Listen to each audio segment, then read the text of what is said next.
Hi, I'm Danny Abrahamson, And I'm Eli Kaufman. and we're here to talk to you today about a new innovative approach to delivering healthcare. We call it Mobile Prosthetics and Orthotic Care, or MoPOC. Now, you might remember a few years ago, we were up on this stage talking to you about one of the veterans who we care for named Matt. Matt's a great guy. I really enjoyed being his prosthetist for many years. But in 2018, he was having a tough time. You see, he had lost his limb many years earlier due to a gunshot wound while in Iraq. But what really gave Matt struggle was his PTSD. His PTSD stopped him from coming in to the VA center where I work, many hours away from his rural home out by the coast. And Matt was not doing well. His prosthesis wasn't fitting him, his prosthetic knee wasn't working. And Eli and I knew we had to do something to care for Matt. So we thought, well, we have to go to where Matt feels comfortable to provide him with care. So Eli went to his home, provided him with a new prosthesis, had his prosthetic knee repaired, and helped address Matt's mobility issues. So you might wonder, that was a few years ago. How's Matt doing now? Well, I'm happy to tell you that Matt's doing really well. Not only is his prosthesis functioning well, but because of the care that was provided to Matt, he really gained a renewed faith in the VA, and he sought more health care from the VA. And he actually started to address things like his mental health, his PTSD. You see on the screen here a picture of Matt's service dog called Champ. When I called Matt the other day to catch up with him, he couldn't stop talking about Champ and how happy he was. And Champ represents all of the changes that Matt has made in his life in the past few years.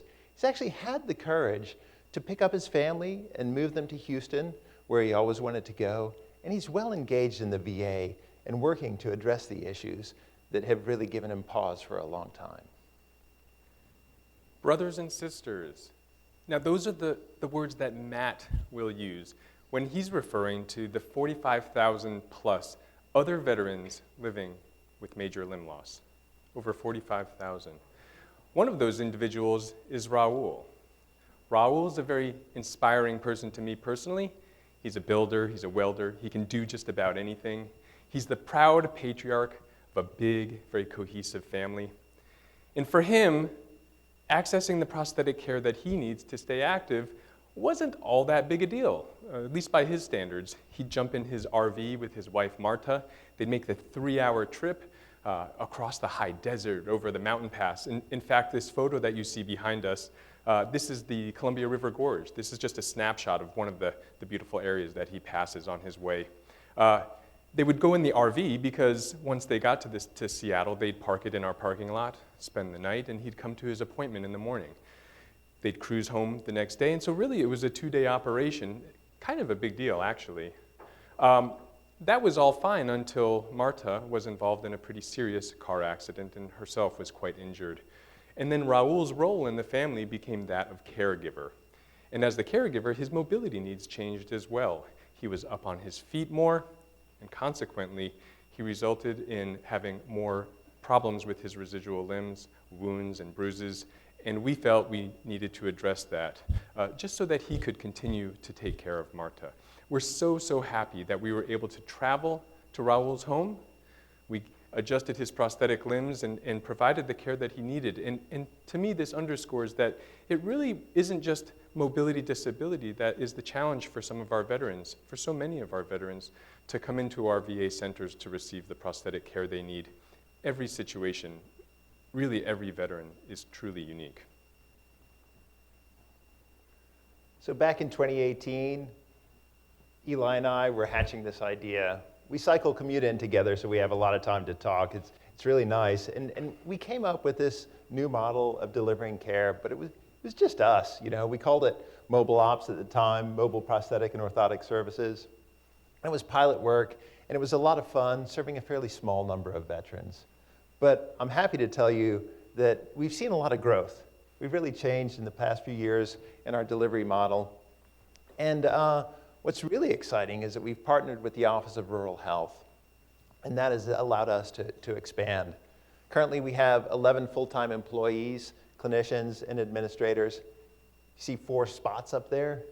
Next month, we're going to be opening those up. So if you want to join our team, please reach out to us. It'd be really nice to have you.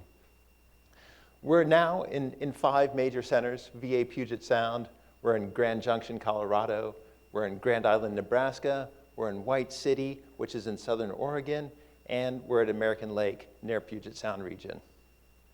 And if you look at this map here, we've got blue dots. Those represent our anchor facilities. And around them, we have the CBOCs, or Community Based Outpatient VA network of care centers, where we take our prosthetists who are in a specialized vehicle with an innovative set of tools, both digital and manual, so that we can move our care from the anchor facilities out to these remote areas and allow veterans to receive care in areas that are much easier for them to access. And when we need, we continue to go to their homes to provide them with care. So now, we are Team MoPOC, Mobile, Prosthetic, and Orthotic Care. And although Danny mentioned that, yes, our core team is 11 staff, in fact, it has taken so many more to build what we have right now, and we continue to grow. Over 150 individuals have rolled up their sleeves and thrown down the gauntlet to advance our program. It truly takes a community. What you see here is really just a snapshot of a few of the folks. And I'm going to call out a few. I'd like to call out Dr. Teresa Boyd, who drove over 500 miles to join us on a visit to a patient's home. This was very meaningful because as the leader of VISN 20, after seeing our care model and experiencing firsthand, she has mobilized her staff in support of our program. Jessie Jine, she's the GSA representative who did the preliminary research that enabled us to obtain the specialty vehicles that our clinicians use to go out into the field and serve veterans. And Sonam Sherpa, the logistics expert who sourced and purchased over 100 specialty tools that we use to do our type of work. I want to acknowledge all these people and so many others. It is so critical to have the community to be able to do this type of work, and it's so nice that it's not just Danny and I on our bikes anymore. So true, Eli. Eli and I continue to be inspired by our mission, words from Abraham Lincoln, to care for him who shall have borne the battle. And what we love about that saying is that it doesn't leave anybody out. MoPOC is about not leaving anybody out. It's about going to places that work well for veterans.